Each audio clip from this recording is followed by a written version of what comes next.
También tenemos esta tarde a otra hermana de José Gregorio. Ya conocíamos a una, pero a ella no mucho. ¿Y te llamas, perdón? Carmen también está con nosotros en esta tarde. Y ya todos han estado con anterioridad, ¿verdad? Sí. Bueno, los papás de Luis están también con nosotros en esta tarde aquí. Damos gracias al Señor. Amén. ¿Están preparados para recibir la palabra? ¿Sí? Ok. El día jueves, los hermanos que estuvieron lo saben, les recuerdo a los que no estuvieron, tratamos de explicar, tratamos de aclarar. Perdón, también tenemos unas chicas que son de la iglesia de Santa Úrsula, ¿sí? Perdón, son de aquí, de Tenerife, pero son de la iglesia de Santa Úrsula, ¿sí? Bienvenidas, chicas, que el Señor les bendiga.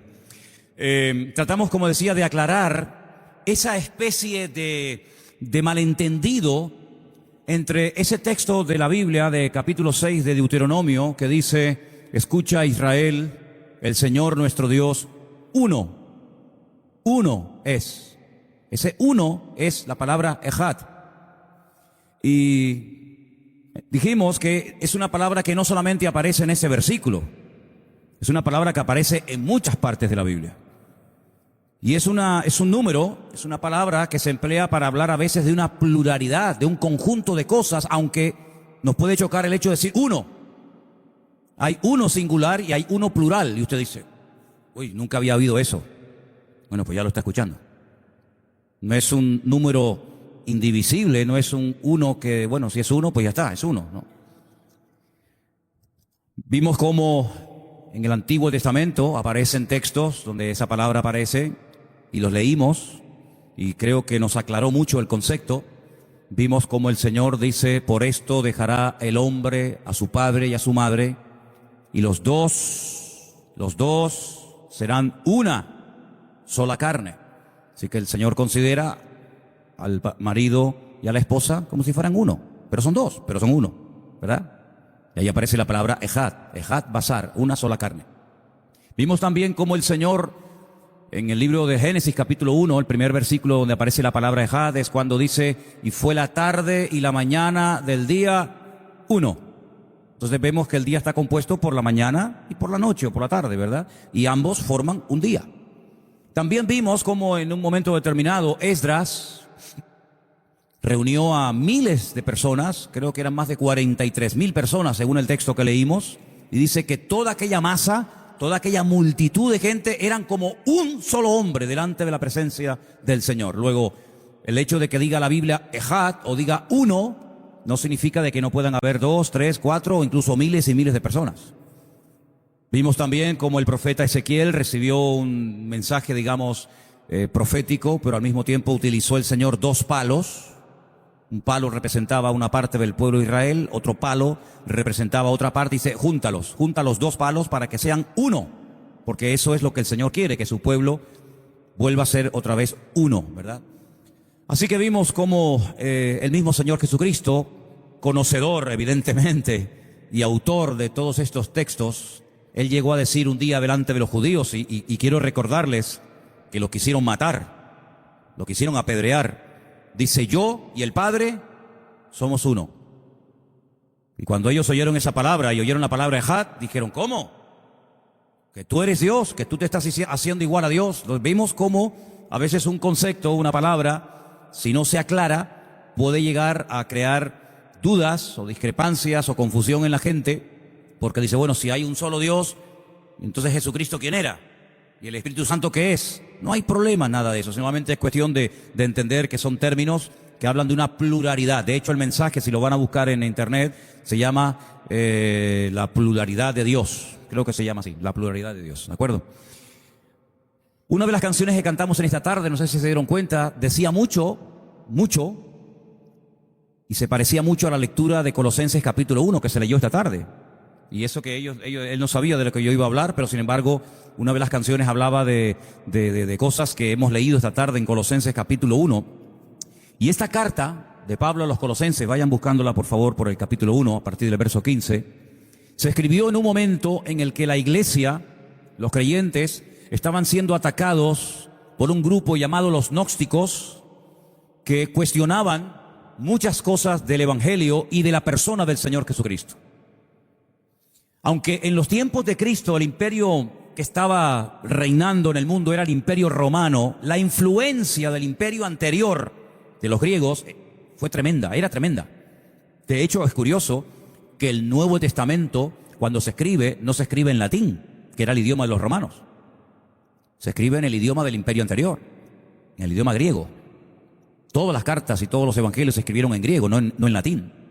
Es curioso notar que la primera vez en la historia que se tradujo todo el Antiguo Testamento en la ciudad de Alejandría, pues allí se llamaron a 70 eruditos, a 70 sabios, y se les pidió que cada uno de ellos tradujeran todo el Antiguo Testamento, pero sin estar juntos, sino cada uno separado, para después comparar si las 70 traducciones coincidían o uno decía una cosa y otro decía otra.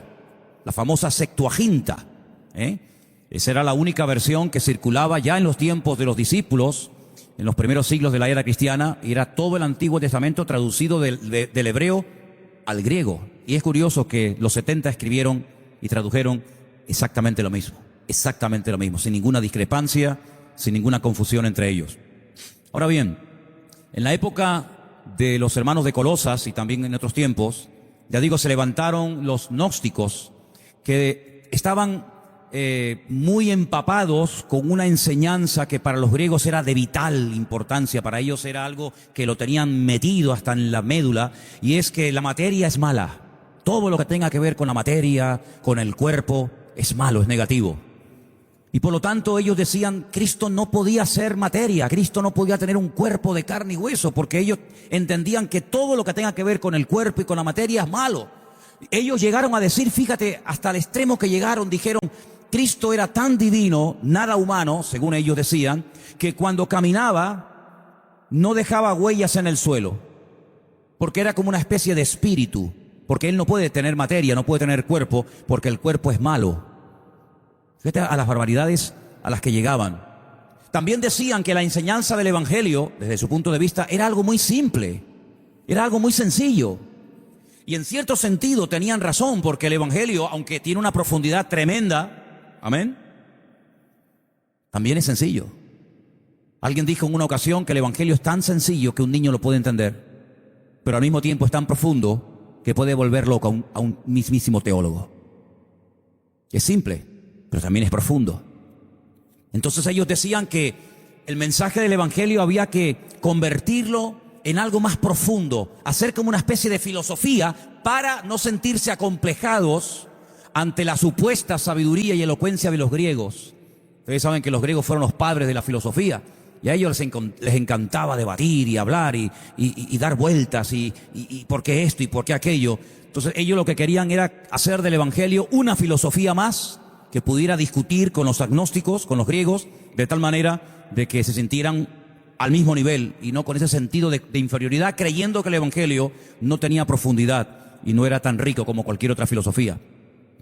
Además, ellos decían que eso de que a través de la sangre de Cristo el pecador puede recibir el perdón de los pecados, no lo aceptaban de buena manera.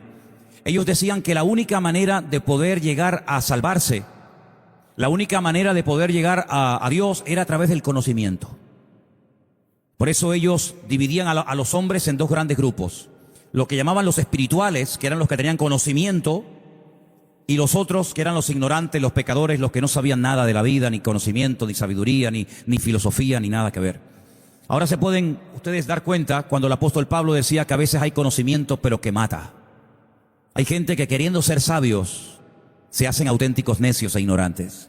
Si fuera por el conocimiento que el hombre llega a la perfección, ya la humanidad sería prácticamente perfecta, porque jamás en toda la historia de la humanidad, el hombre ha tenido tanto acceso, con tanta libertad al conocimiento como hoy en día. Cualquiera puede estudiar hoy en día, si no en una universidad, si no en internet, si no autodidacta. El conocimiento está prácticamente al alcance de cualquier persona. Puedes ir a cualquier biblioteca, puedes ir a cualquier librería y comprarte libros que a lo mejor hace siglos atrás era imposible pensar que una persona en su casa pudiera tener libros de filosofía, de derecho, de psicología, de cualquier ciencia. Pero sin embargo, la palabra de Dios nos enseña que no es a través de la sabiduría, del conocimiento humano, que el hombre llega a conocer la salvación, sino a través de la sangre de Cristo, a través del mensaje del Evangelio. Por eso el apóstol Pablo le decía a los corintios que para el mundo el evangelio es locura, pero para nosotros es poder de Dios. ¿Cuántos dicen amén? El apóstol Pablo, cuando llegó, por ejemplo, a la ciudad de Corinto y les predicaba el evangelio, él tomó una decisión. Él dice: cuando yo estuve entre vosotros, ustedes saben perfectamente que cuando yo predicaba, cuando yo les enseñaba la palabra, yo no lo hacía con sabiduría humana, porque no quería bajo ningún concepto impresionarles con mi amplio y vasto conocimiento, que dicho sea de paso, lo tenía. Porque él había estado anteriormente en Grecia y había disputado y había discutido con los epicúreos, con los filósofos en el Areópago, en Grecia. Y él se dio cuenta de que esa no es la forma, ese no es el camino, a ver quién sabe más, a ver quién es más sabio, a ver quién sabe más de filosofía, no, sino que él dice: cuando estuve entre vosotros, ni mi palabra ni mi predicación fue con palabras de humana sabiduría, sino en el poder de Dios. Para que si alguno de ustedes llega a convertirse, no diga que se convirtió porque yo lo convencí, sino que se convirtió porque llegó a conocer y a experimentar el poder de Dios en su propia vida. Así es que, amados hermanos, la lucha que había en aquellos tiempos hizo que los creyentes se pusieran a estudiar.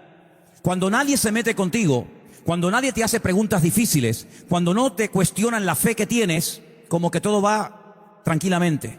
Pero en el momento en el que te topas, en el momento en el que alguien te hace preguntas que tal vez tú nunca te has logrado hacer, no te queda más remedio que estudiar, investigar, profundizar, escudriñar las Escrituras, para poder, como dice la Biblia, presentar defensa con mansedumbre y reverencia ante todo aquel que demande razón de la esperanza que hay en vosotros.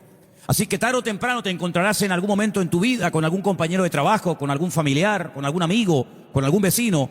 Te vas a encontrar con personas que te van a hacer preguntas que a lo mejor vas a quedarte con la boca abierta y no vas a saber qué decirle. Pero tu obligación entonces es estudiar y prepararte, indagar, investigar, para que puedas decir: no, mira, lo que pasa es que esto es así, así, así y así. Y eso fue lo que le pasaba a los creyentes de Colosas y a los de Esmirna y a los de Pérgamo y a los de Corinto. Cuando eran confrontados por los inconversos, no les quedaba más remedio que recurrir a las Escrituras para saber qué tenían que decir, en qué creían y por qué creían en eso. Ahora, lo importante de nosotros, hermanos, en estos tiempos en los que vivimos, que prácticamente podemos decir que estamos ya en la recta final de la era de la iglesia, de los creyentes, es que no solamente tenemos que tener un conocimiento, digamos, general de las cosas. Por ejemplo, si yo preguntara en esta tarde: ¿dónde nació Jesús? Todo el mundo sabría darme la respuesta, ¿sí o no? En Belén de Judea. ¿Se puede visitar todavía el pueblo de Jesús? Claro que sí.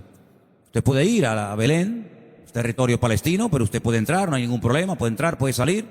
Usted puede ver el lugar donde nació el Señor, Betlehem, la casa del pan. Está como a 6-7 kilómetros al sur de Jerusalén. No hay ningún problema. Usted puede ver incluso los campos donde trabajó Ruth. ¿Se acuerdan? La moabita, la protagonista del libro que lleva su nombre en la Biblia, el libro de Ruth. Usted puede ver el lugar donde también el rey David nació. Si yo le pregunto: bueno, ¿y Jesús cuando era niño, a qué país tuvo que huir con sus padres? Porque Herodes quería matarlo. Todos me van a decir la misma respuesta, ¿sí o no? ¿Cuál era? Egipto. Tuvo que ir a Egipto porque fue avisado por revelación en sueños que Herodes quería matar al niño.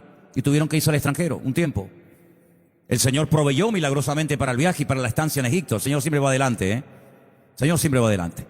Como decía bien la hermana: si el Señor me proveyó los billetes, después no me vas a dejar salir. ¿Qué tipo de Dios es ese? Dios no añade maldición con la bendición. Dios lo hace todo bien. Lo que empieza, lo termina. Pues sabemos que estuvo en Egipto. Y cuando el Señor regresa, ¿dónde se radican? ¿Dónde van a vivir sus padres? ¿En Belén? No, a Nazaret. Y dice que él vivió en Nazaret hasta los 30 años. Allí era muy conocido, su padre trabajaba allí, su familia vivía allí, y por eso lo conocemos como Jesús de Nazaret. Y si yo le pregunto: dígame cosas del ministerio de Cristo, todos me podrían decir un montón de cosas. Seguramente algunos podrían citar de memoria algunas de las bienaventuranzas, algunos de los mandamientos, algunas de las parábolas, la parábola del sembrador. ¿Quién no la conoce? La parábola del hijo pródigo, ¿verdad? La parábola de la semilla de mostaza. Milagros de resurrecciones, ciegos, mudos, paralíticos, cojos, leprosos. Es decir, hay un conocimiento, no solamente en nosotros, sino en mucha gente que no son, digamos, creyentes nacidos de nuevo, acerca de la figura de Jesús. Cuando llega, por ejemplo, la época de la Semana Santa, que no es el caso ahora, pero cuando llega esa época, nos ponen un año más, otro año menos, películas que tienen que ver con la vida de Cristo. ¿Y quién no conoce algo de la vida de Jesús? Todo el mundo sabe algo, hermano, todo el mundo sabe algo. Pero no es solamente suficiente conocer o tener un conocimiento general de la figura de Cristo, sino la pregunta que yo les quiero hacer a todos y a cada uno de ustedes en esta tarde es: ¿ustedes lo conocen personalmente? ¿Han tenido un encuentro y una experiencia personal con Él? Porque ¿de qué sirve saber dónde nació, dónde murió, cómo murió, la ascensión, los milagros, su autoridad, su poder? ¿De qué sirve todo eso si tú no has tenido un encuentro y una experiencia personal con Él? Es como si te aprendes de memoria la biografía de Cristóbal Colón o de Gandhi o de Napoleón o de cualquier otro personaje de la historia. Pero es que Jesús no solamente fue un personaje de la historia, claro que fue un personaje de la historia, faltaría más. Pero no solamente fue un personaje de la historia, no solamente fue un gran predicador, un gran maestro, un profeta, como algunos lo llaman o lo consideran, sino que el Señor Jesucristo vino con un propósito a este mundo. El Señor Jesucristo partió la historia en dos: hay un antes y hay un después de Jesús. Y Él tiene que ser para ti no solamente un personaje de la historia, del cual puedes hablar perfectamente y dar una conferencia sobre la figura de Jesús, y punto, y nada más.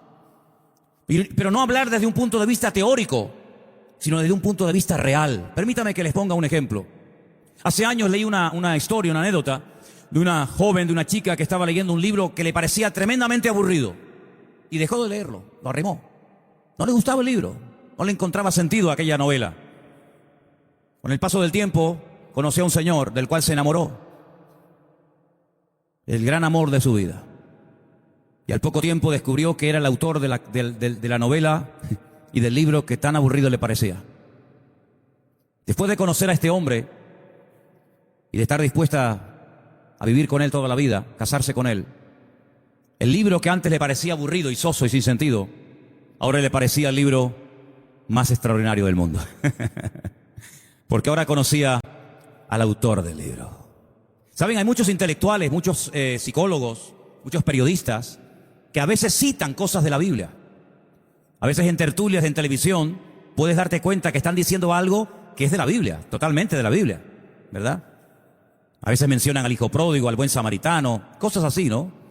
Porque han leído la Escritura, han leído la palabra. Grandes pensadores y grandes escritores españoles quedaron impresionados ante la lectura del famoso Shir HaShirim, el libro del Cantar de los Cantares. Es un libro espectacular, es poesía hebrea, es un libro tremendo. Y lo han leído simplemente como una gran obra literaria, pero nada más, ahí queda todo. Y mucha gente ha leído la Biblia, y cuando testificas y cuando compartes tu fe con alguna persona, te dicen: yo he leído la Biblia, yo he leído la Biblia. ¿Qué has leído? Pues he leído esto y aquello y aquello. ¿Ah, sí? Sí, sí. Y, bueno, está interesante, pero ahí queda. Simplemente como una parte de la cultura general, nada más. Pero hermanos, nosotros no solamente tenemos un conocimiento, ya digo, general del Señor Jesús, sino un conocimiento que lo hemos experimentado como nuestro Señor, como nuestro Salvador, como nuestro amigo, como nuestro compañero de viaje, como nuestro consejero, como todo. Porque el Señor Jesucristo para nosotros no es un añadido más, sino es lo más importante de la vida. ¿Cuántos dicen amén? Y teniéndolo a Él, lo tenemos todo. No teniéndolo a Él, no tenemos nada. Aunque tengamos muchas posesiones materiales, aunque seamos ricos materialmente hablando, tengamos mucha cultura o mucho conocimiento, si no lo tenemos a Él, Él mismo lo dijo: separados de mí, nada podréis hacer. Ya sé que es un golpe al ego, es un golpe al orgullo humano, pero es que el Evangelio golpea en la línea de flotación del hombre, demostrándole que el hombre sin Dios no sirve para nada y es un cero a la izquierda. Así que el potencial que el Señor puede derramar en nosotros y lo que podemos llegar a ser para el Señor, no importa la edad, créame, no importa la edad. En la Biblia hay ejemplos de gente muy anciana que hicieron cosas que ningún joven se atrevió a hacer. Y en la Biblia hay ejemplos de jóvenes que hicieron cosas que ningún anciano se atrevía a hacer. Y en la Biblia hay ejemplos incluso de niños. Es decir, toda persona que no solamente cree en Él, sino que lo acepta, que le cree a Él, que le sirve y que le honra y le adora, es una persona con una capacidad y con un potencial ilimitado, porque no tiene su capacidad, sino es la capacidad y el poder y la gracia del Señor con Él. ¿Cuántos dicen amén? Hermano, cuando uno va a la palabra del Señor se encuentra que con el Señor, hermano, no hay límites. Conforme a vuestra fe, dice la palabra, será hecho. Uno dice, bueno, hay un momento en la vida en el que ya uno no puede ser madre. La misma naturaleza nos lo enseña. Hay momentos que ya se acabó, ya no hay fertilidad, ya no se puede ser madre. Pero ¿cuántos ejemplos tenemos en la Biblia de mujeres que eran ancianas o de mujeres que incluso eran estériles aunque no eran ancianas y fuera de toda probabilidad humana quedaron embarazadas y nacieron hombres de Dios que cambiaron el rumbo de la historia? Miren, por ejemplo, Sansón, su madre era estéril. Miren Isaac, su madre era estéril. Mire Jacob, su madre era estéril. ¿Cuántas mujeres de la Biblia fueron sanadas milagrosamente cuando humanamente hablando era imposible? ¿Por qué? Porque para el que cree todo es posible. Pero no para el que cree simplemente que hay un Dios, que existe, que creó las cosas, que puso todo en su lugar. No solamente ese tipo de fe, sino una fe que va más allá. Una fe con profundidad, una fe con raíces, una fe probada, una fe seria. Una fe, como dijimos hace poco, no fingida. Una fe que puedes haberla heredado, la puedes haber aprendido de alguien, pero tú mismo la has desarrollado, tú mismo la has cultivado, y es una fe que va en aumento, porque nuestra fe no puede quedarse nunca estancada. Porque si nuestra fe se queda estancada es porque no estamos creciendo y no estamos madurando en el Señor. No es suficiente con decir yo sé quién es Jesucristo, y sé quién es San Pablo, y sé quién es Moisés, y sé quién es Elías, y sé lo que es Antiguo Testamento, y sé lo que es Nuevo Testamento, y sé lo que es Pascua, y sé lo que es Shavuot. No solamente es eso, hermano. Eso no salva. Lo que salva es conocerle, experimentarle, tenerle, recibirle en el alma y servirle a Él todos los días de tu vida hasta que Él venga a llevarte a su presencia. ¿Cuántos dicen amén? Eso es lo que el Señor quiere. En el Salmo 89, me gustaría leer este versículo en esta noche. Salmo 89, por favor, versículo 27. Hay un salmo, este versículo es muy interesante porque ahí, en la lectura que se ha leído esta noche, hay una palabra que me gustaría aclarar. Salmo 89, 27, dice la Escritura así: yo también le pondré por primogénito, el más excelso de los reyes de la tierra. Si podemos poner la lectura que se leyó esta tarde nuevamente, ustedes van a encontrar que uno de los títulos que recibe el Señor Jesús en ese pasaje de Colosenses 1 es el primogénito de la creación. Y quiero aclarar, porque si en algún momento usted habla, por ejemplo, con personas que son testigos de Jehová, ellos le van a decir que el Señor Jesucristo no es un ser eterno, sino le van a decir que es un ser creado. Si Jesucristo fue un ser creado, quiere decir que Jesucristo fue un impostor, porque Él mismo dijo quién era y quién no era. Es decir, si Jesucristo empezó a existir el día que nació en Belén de Judea, entonces muchas de las cosas que Él enseñó eran rotundamente falsas, por no decir mentiras. Porque Él llegó a decir en algunos momentos de su ministerio: yo soy antes que Abraham. Abraham ni siquiera existía, yo ya existía antes que él. Y algunos judíos se le quedaban mirando y le decían: pero si tú no tienes ni 40 años, ¿cómo dices tú que tú eres antes de Abraham?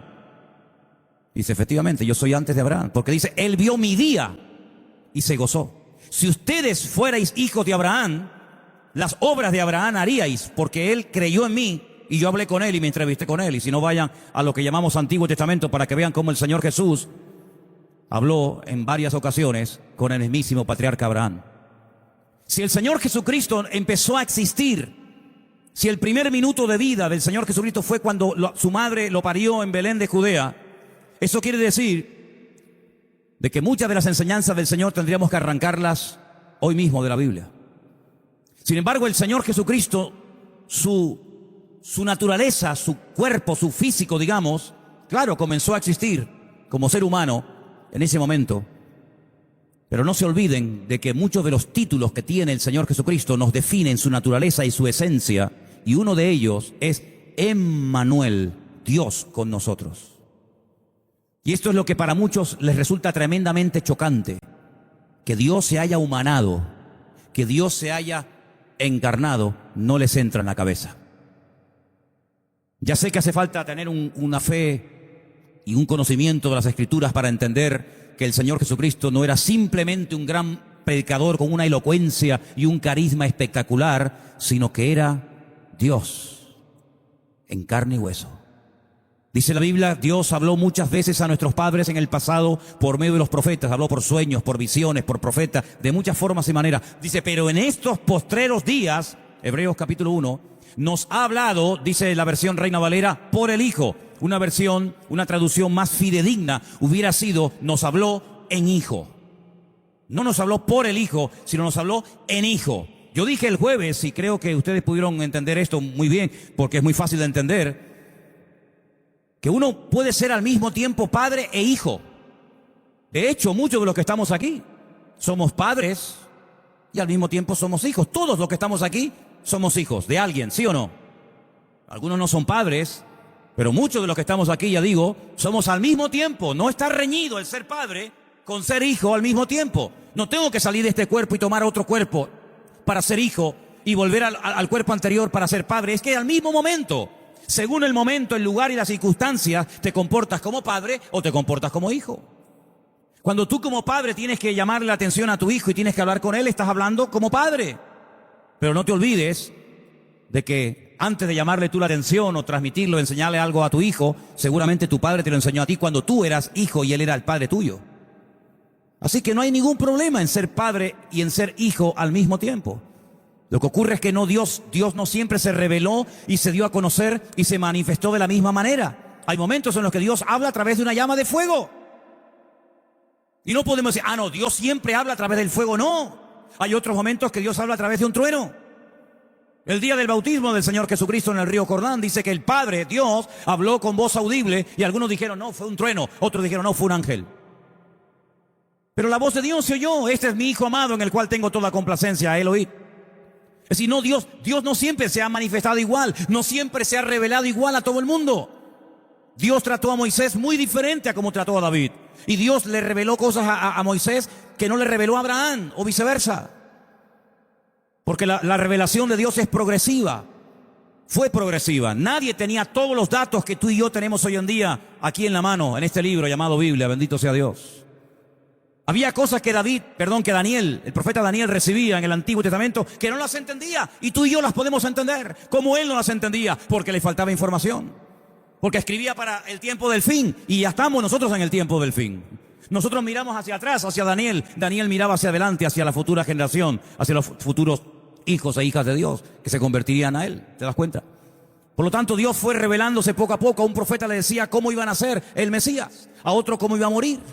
A otro le decía cómo iba a hablar, a otro le decía cuánto iba a vivir, a otro le decía dónde iba a nacer, a otro le decía dónde iba. Y es decir, ningún profeta tuvo toda la revelación, pero nosotros somos una generación de creyentes privilegiados, porque tenemos toda la información de todo lo que Dios hizo y también de todo lo que Dios hará. ¿Cuántos dicen amén? Porque una cosa es saber lo que Dios hizo, que es lo que la mayoría de la gente sabe. Si tú vas al Antiguo Testamento, a lo que es la historia, tú puedes saber lo que Dios hizo, cómo abrió el Mar Rojo para que Israel pasara, cómo posteriormente abrió el río Jordán para que las tribus fueran a Canaán y tomaran posesión de la tierra, cómo alimentó a su pueblo milagrosamente durante 40 años, que se dice pronto, 40 años mandando maná del cielo. Ni un solo día faltó salvo el día de reposo, ¿verdad? Y cómo el Señor trató con Adán, y cómo el Señor trató con Noé, y cómo el Señor trató con Abraham. Sabemos la historia, pero no solamente es importante en estos tiempos que vivimos conocer la historia, conocer el pasado, lo que Dios hizo, sino sobre todo conocer lo que Dios va a hacer. Porque si solamente conocemos el pasado, tendremos un gran conocimiento y podremos discutir y podremos hablar con algunas personas y decirle, no, Dios no hizo eso, Dios hizo eso, y Dios pide esto, Dios no pide tal cosa. Pero es que hay mucho más que eso. Es que nosotros no solamente tenemos la obligación de conocer lo que Dios hizo, sino de conocer lo que Dios va a hacer. ¿Y cómo podemos saber lo que Dios va a hacer? Pues leyendo las Escrituras y observando las noticias cada día. El otro día me preguntaba yo, mientras veía esas reuniones donde entran tantos políticos encorbatados y con sus buenos trajes y sus buenas chaquetas y sus corbatas y sus guardaespaldas y sus coches, yo decía, ¿dónde estará en esta reunión el anticristo? ¿Dónde estará? ¿Quién será? Yo les miro, Mario Draghi. Rajoy no puede ser el anticristo, porque la verdad es que no me imagino a Rajoy de anticristo. De verdad. No. Y digo, pero tiene que estar por aquí, tiene que estar dando vuelta. Y de un momento a otro, cosas que hemos leído durante siglos los cristianos, resulta que, ¡pum!, mira qué fácil era. ¿Saben ustedes que hay un momento en la historia, no me quiero ir del tema, pero para que os deis cuenta, ¿saben ustedes que hay un momento en la historia en el que el pueblo de Israel vio tan imposible y tan difícil que algún día pudieran volver a su tierra, que tomaron la decisión en varios congresos a nivel mundial de comprar un territorio en Uganda, en África, y instituir el Estado de Israel? ¿Sabían eso? ¿Saben ustedes que muchos miles de judíos multimillonarios dijeron: es imposible que algún día volvamos a nuestra tierra, es un sueño, tal vez será una mala interpretación de las Escrituras? Tal vez estamos anclados en el pasado, en un recuerdo de la época del rey David, de la monarquía, y tal vez tenemos que apuntar en otra dirección. Y pensaron seriamente en irse a África, a comprar casi un país entero y llamarlo el Estado de Israel. Sin embargo, en un día, lo que el hombre no fue capaz de hacer durante siglos, en un día, Dios lo hizo un 14 de mayo de 1948. ¿Se levantará un país en un día? Es imposible. ¿Cuánto tiempo llevan los vascos reclamando ser un país? Y nunca lo serán.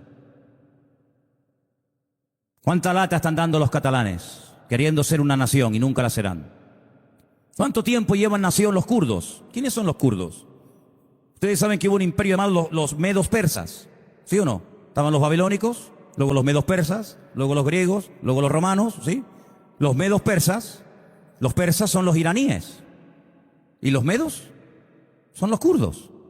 No tienen territorio los kurdos, están peleando, están ahí peleando en Siria, en Turquía, unos líos tremendos. Siglos llevan reclamando. ¿Cuántas etnias llevan siglos reclamando territorio y tal vez nunca la tendrán?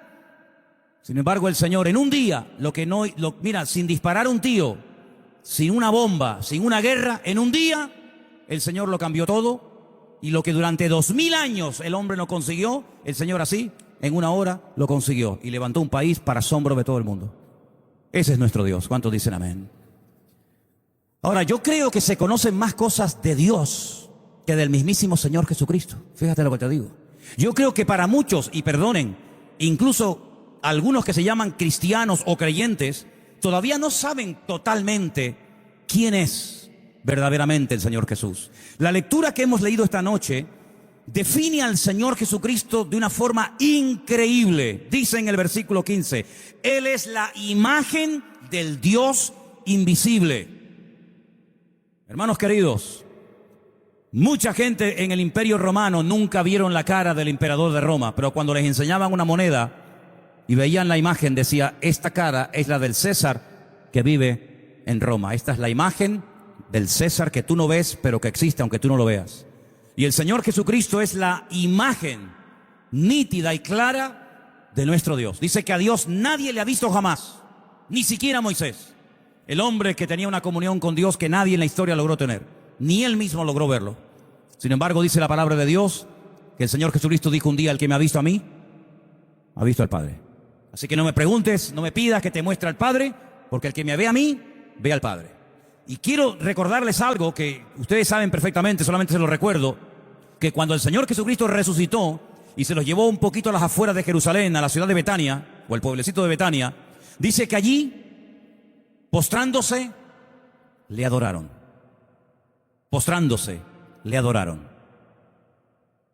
Cuando ellos sabían perfectamente que la Torá enseña que al Señor tu Dios adorarás y a Él solo servirás, pues a Él lo terminaron adorando.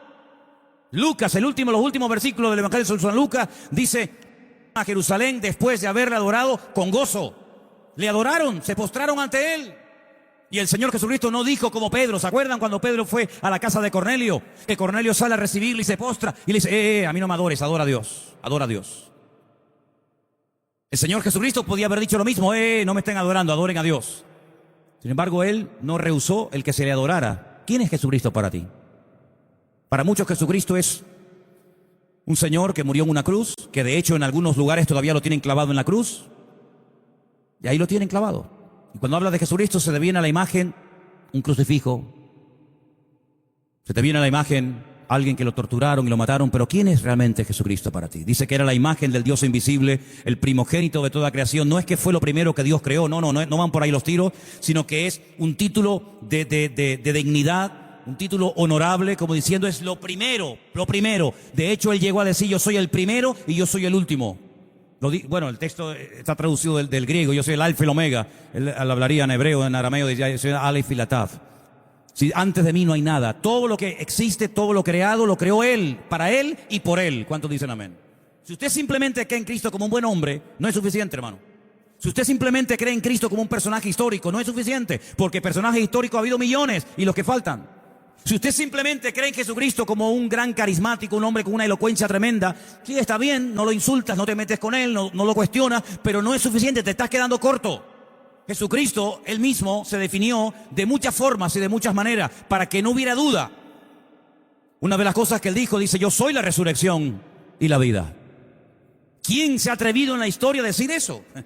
Yo soy la resurrección y la vida, el que cree en mí, aunque esté muerto, vivirá. Ahora demuéstralo, amigo. Y se fue al cementerio y le dijo a Lázaro, Lázaro, sal fuera, y demostró que él es la resurrección y la vida. Y aunque alguien esté muerto, si creyó en él mientras vivía, volverá a la vida. Él llegó a decir, yo soy el camino, yo soy la verdad, yo soy la vida. Él llegó a decir, yo soy el pan de vida. Todos nuestros antepasados comieron el maná en el desierto. Un privilegio tremendo, comer maná todos los días, pero todos murieron, porque el maná no producía vida eterna. El maná era una comida para el día a día, para lo material, para lo físico, pero sin embargo el Señor dijo, el que me prueba a mí, el que me conoce a mí, no morirá, sino que vivirá eternamente. Hablando con la mujer samaritana, le dijo, si bebes de ese agua, tú lo sabes, mujer, volverás mañana a sacar agua y a beber, y pasado otra vez, pero yo tengo un agua que el que la prueba nunca más volverá a tener sed. Nunca nadie ofreció semejante agua. Pero es que no hablaba de agua, hablaba de su persona, hablaba de sí mismo. En otras palabras, has probado relaciones con un montón de hombres, has saltado de cama en cama, no sé lo que haces, si los matas, los suicidas o te los comes. ¿Verdad? Porque 5 has tenido y el que ahora tienes tampoco es el tuyo, no sé lo que va a tu vida, pero el que me prueba a mí nunca volverá a tener sed. De tal manera que ese sentimiento de angustia, de soledad, de no sentirme amada, comprendida, desaparece cuando tienes un encuentro real con Cristo. Dice, Él es antes de todas las cosas, verso 17. Él es antes de todas las cosas. No existía Adán, no existían los ángeles, no existía el sol, la luna, las estrellas, el mar, no existía nada, pero Él ya estaba. Él es antes de todas las cosas, y todas las cosas en Él subsisten, porque hermano, lo dije el jueves brevemente, y quiero recalcarlo, por favor. Una cosa es que Él haya sido el Dios creador, y otra cosa muy distinta, que sea el Dios sustentador. Si Él creó todo lo que vemos y todo lo que existe hoy en día, pero no lo cuida, no lo mantiene, la creación estaría ya destruida hace muchos miles de años. Pero Él es el que hace que haya un orden. Los vientos, las mareas, las estaciones, el sol siempre sale por el mismo lado, se oculta por el mismo lado. Las migraciones de los pájaros, de los animales, el oxígeno, las mareas, cómo cambian, cómo viene, ¿verdad? Los animales de un lado, cómo vienen de otro. Todo eso, ¿quién lo organiza, hermano? Si a veces organizar una casa, un trabajo, una empresa, una iglesia, una misma vida es algo tan complicado, imagínense si le dijeran, tienes mañana que administrar el mundo entero. Dice, Él es antes de todas las cosas, verso 17. Él es antes de todas las cosas. No existía Adán, no existían los ángeles, no existía el sol, la luna, las estrellas, el mar, no existía nada, pero Él ya estaba. Él es antes de todas las cosas, y todas las cosas en Él subsisten, porque hermano, lo dije el jueves brevemente, y quiero recalcarlo, por favor. Una cosa es que Él haya sido el Dios creador, y otra cosa muy distinta, que sea el Dios sustentador. Si Él creó todo lo que vemos y todo lo que existe hoy en día, pero no lo cuida, no lo mantiene, la creación estaría ya destruida hace muchos miles de años. Pero Él es el que hace que haya un orden. Los vientos, las mareas, las estaciones, el sol siempre sale por el mismo lado, se oculta por el mismo lado. Las migraciones de los pájaros, de los animales, el oxígeno, las mareas, cómo cambian, cómo viene, ¿verdad? Los animales de un lado, cómo vienen de otro. Todo eso, ¿quién lo organiza, hermano? Si a veces organizar una casa, un trabajo, una empresa, una iglesia, una misma vida es algo tan complicado, imagínense si le dijeran, tienes mañana que administrar el mundo entero. ¿Y qué comida le doy a este? ¿Y qué comida le doy al otro? ¿Y a dónde mando a este? ¿Y a dónde mando al otro? Dios no solamente lo creó, sino que lo mantiene vivo. ¿Qué es lo que hace que la Tierra siga girando y girando y girando y girando y siempre a la misma velocidad? Porque si usted coge una pelota, claro, rueda porque el diseño está hecho para que ruede. Si coge un cuadrado no rueda porque el diseño no está creado para rodar. Pero si usted coge una pelota, la pelota por la fuerza que ha recibido inicialmente camina, pero llega un momento en el que la velocidad va a menos y se detiene. ¿Qué es lo que hace que la Tierra siga girando Ustedes dirán, no, las fuerzas de la naturaleza, las leyes de la naturaleza. Bien, bien, perfecto. Pero ¿y esas leyes? ¿Quién las creó? ¿Quién le dijo al mar de aquí no pasas, amigo? ¿Quién le dice a un viento sopla de aquí y vete para allá? ¿Quién le dice al invierno es ahora el tiempo de que venga el invierno, o al verano es tiempo de verano? ¿Quién le dice al sol álzate y recorre tu lugar y vuelve mañana a salir por el mismo lugar y vuelves otra vez? ¿Quién da todas esas órdenes? ¿Quién pone todo en orden?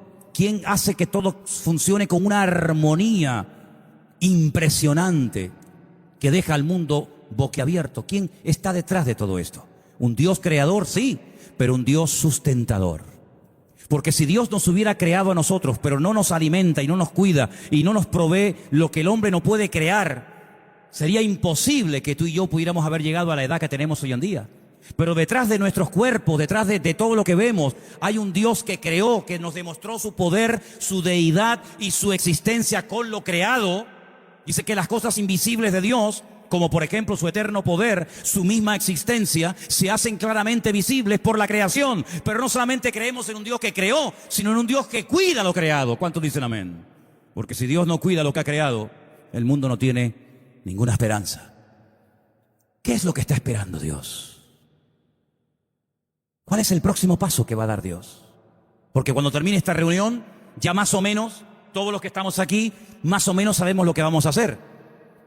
Nos saludaremos, creo, nuevamente los unos a los otros. Nos acercaremos a ese mostrador, tomaremos algo, cogeremos el coche, los que hayan traído coche, irá. Ya más o menos tenemos el programa, el diseño de lo que vamos a hacer. ¿Saben ustedes lo que van a cenar esta noche? Algunos sí, algunos ya tienen ya las arepas preparadas y las hallacas ya listas, ¿no? Pero ¿y cuál es el próximo paso de Dios? ¿Qué tiene Dios en su agenda? Quiero terminar haciendo esta breve reflexión. Dice que las cosas reveladas, Dios las dio a conocer a través de su bendita palabra. No hay nuevas revelaciones, todo lo revelado está aquí. Nadie va a recibir una revelación que no esté escrita, porque si no, ¿en base a qué decimos que es una nueva revelación? Cuando no hay nada nuevo bajo el sol, dice la Biblia. Pero dice que las cosas ocultas, las cosas secretas, solamente son para aquellos que pasan tiempo en su presencia, en el secreto de Dios. Por eso yo creo que hay dos tipos de creyentes. Permítame dar esta opinión personal. El creyente que va según sopla el viento, el que vive la vida sin pararse a reflexionar, sin entrar en la cámara secreta con Dios y preguntarle cosas. Y el creyente que se para y como Job mantiene extensas conversaciones con Dios y le pregunta al Señor, Señor, ¿y por qué de esto? ¿Y por qué de aquello? ¿Y por qué a veces hay gente buena que sufre y gente mala que prospera? Esas preguntas se las hacían los profetas al Señor y Dios les respondía. Y Señor, ¿por qué hay gente que muere sin ninguna honra y pasan al olvido más absoluto cuando han sido gente buenísima y gente que ha sido malísima y han sido asesinos y criminales? Y le hacen todo tipo de homenajes y le levantan esculturas y estatuas por todas partes y cada año recuerdan las proezas que hizo, aunque fue un terrible asesino. ¿Por qué, Señor? Y el Señor le explicó a Job el nombre de las estrellas, el nombre de los vientos, la creación de los animales. Le habló del dinosaurio, por si no lo sabían. Le dio las claves de cómo era y cómo hizo y para qué los hizo y dónde estaban los dinosaurios. Le habló acerca de cómo Dios tiene todo bajo control. Y mantenía este hombre unas conversaciones con Dios tremendas. Y al final de esa prueba terrible por la que él pasó, él llegó a decir algo tremendo, que todavía hasta el día de hoy yo creo que no somos capaces de entender la profundidad de semejante expresión. Señor, yo de oídas te había oído. Yo sé quién eres tú. Ya él había servido al Señor. Sin Biblia, sin iglesia, sin pastor, sin congregación, ya él servía al Señor. Dice que él incluso hasta se preocupaba de la vida y de la estabilidad emocional y espiritual de sus hijos. Dice, por si acaso mis hijos han pecado, yo voy a orar y a interceder por ellos y a presentar sacrificio al Señor. Y ya él le conocía, ya él le servía. Pero él entró en una etapa en la que comenzó a descubrir la esencia de Dios, en el que comenzó a dialogar con Dios y a veces hasta discutía y a veces hasta peleaba con Dios. Y Dios un día lo interrumpe y le dice, pero para un momento. ¿Me vas a condenar a mí para justificarte tú? Espera. Y Dios le da respuesta. Yo creo que si tú buscas respuestas y no sabes qué hacer con tu vida, no sabes si estudiar esto o estudiar aquello, si quedarte o marcharte, si comprar o vender, todas las respuestas que tú necesitas tener las vas a encontrar en Dios, pero tienes que pasar tiempo a solas con el Señor. Porque no te digo en esta noche si crees en Él, porque sé que crees. No te digo si sabes algo de Él, porque evidentemente lo sabes. Sino la pregunta es, ¿en qué nivel de tu relación tú te encuentras? ¿Para ti solamente es alguien que un día te sanó y en ese acto de gratitud estás aquí? ¿Para ti es el Señor que te liberó de las drogas o de cualquier otro vicio y en agradecimiento a Él estás aquí? ¿O Él para ti es todo? Tu Señor, como dice Él, la cabeza del cuerpo. Si nos cortan un brazo podemos vivir. Si nos cortan el otro también. Si nos cortan las piernas podemos vivir. Si nos quitan un pulmón podemos vivir. Si nos quitan un riñón podemos vivir. Podemos perder la capacidad de hablar, de oír, de tocar, de ver. Pero hay algo que es lo que marca la diferencia en nuestra vida. Y es estar conectados a la fuente, que es nuestro Señor Jesucristo. Cierra tus ojos ahí donde estás. Y yo te pido que en esta noche tú des un paso más. Y en esta noche le pidamos al Señor, Señor, yo quiero conocerte más. Yo quiero intimar y profundizar más contigo.